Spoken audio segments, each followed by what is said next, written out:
સુરતમાં મિલન દરજી ગેંગના વધુ 2 શખ્સોની ધરપકડ કરી લેવામાં આવી। આંતરરાષ્ટ્રીય સાયબર ફ્રોડ આચરતી ગેંગના વધુ 2 શખ્સોની ધરપકડ। સાયબર ક્રાઇમ સેલ દ્વારા વરાછાથી ધરપકડ કરવામાં આવી। છેલ્લા 1.5 વર્ષથી આરોપીઓ પોલીસ પકડથી દૂર હતા। 2024માં સાયબર ક્રાઇમે ગુજસી ટોકનો ગુનો દાખલ કર્યો હતો। ગેંગના 17 આરોપીઓ વિરુદ્ધ ગુનો નોંધીને અગાઉ ધરપકડ કરી હતી। સમગ્ર ગેંગ દુબઈ બેઠા બેઠા આંતરરાષ્ટ્રીય સાયબર ફ્રોડ રેકેટ ચલાવતા। ગેંગનો મુખ્ય માસ્ટરમાઇન્ડ મિલન દરજી હતો।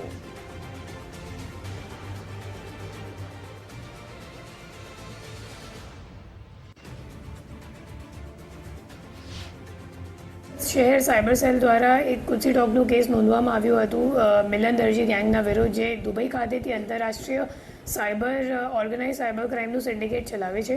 અને આ ગેંગમાં અગાઉ 17 આરોપીઓની ધરપકડ કરવામાં આવેલ હતી અને જે 2 આરોપી છેલ્લા 1.5 વર્ષથી નાસ્તા ફરતા હતા, એમની ધરપકડ હવે કરવામાં આવી ગઈ છે। અને એ બંને આરોપીઓ વિરુદ્ધ અને આખી ગેંગ વિરુદ્ધ ટોટલ 27 અન્ય ફરિયાદો આખા દેશમાં નોંધાયેલ છે।